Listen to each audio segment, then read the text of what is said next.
Joining me now live is tech expert and editor at EFTM, Trevor Long. Trevor, I'm sure a mere drop in the ocean for Elon Musk. I've got to say, it's been a few weeks since he took over Twitter.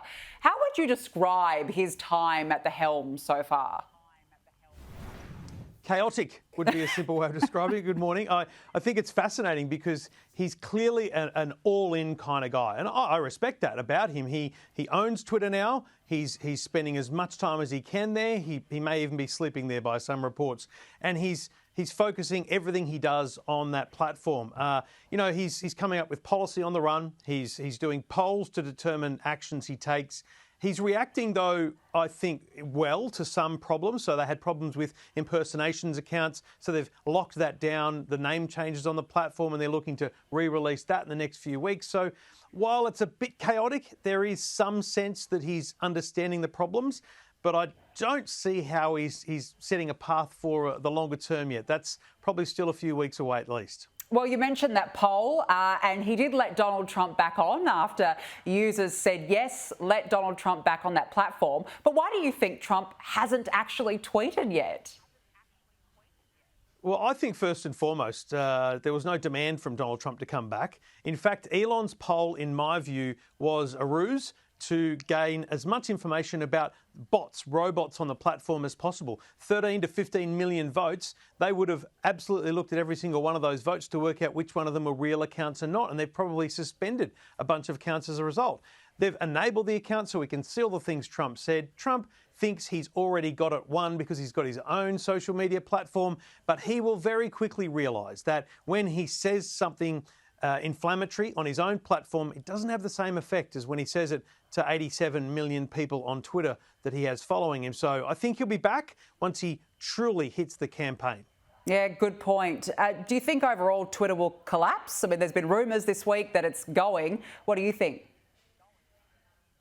What do they say? The reports of Twitter's death have been greatly exaggerated. I think it's real. Like, for an average user, it hasn't changed. It's the same platform. Idiots like me saying silly things, talking about what we do, everyday people replying. It's the same platform. It's just a lot of hyperbole in the media community on Twitter about the way Elon's reacting. So I don't think it's changed that much. I think he's cut the staff by reports are from 7,500 down to 50. So financially, he's probably got it in the right place to actually do very well. But he needs to create a compelling use case for the platform that isn't just the same old Twitter.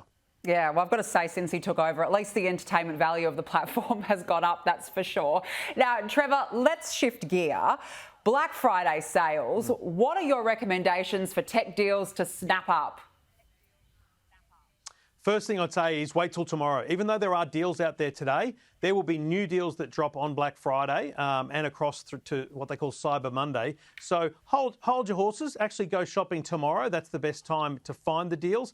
But in essence, everything's on special. I found a few deals. So, for example, JBL have a set of headphones, which I think are spectacular. The Live Pro 2s, normally just over $200, now $150. $150 for a set of top quality headphones, I reckon, is a great deal. Robot vacuums, I'm a big fan of, but they're a bit expensive for the right ones. There's one from Ecovacs that it's come down from about $900 down to under $600.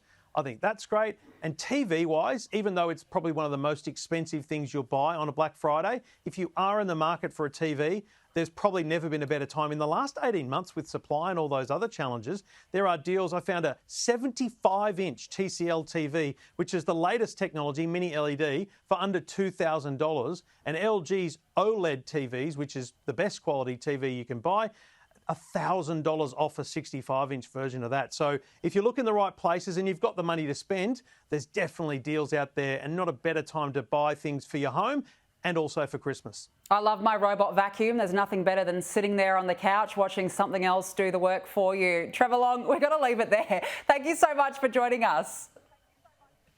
Cheers.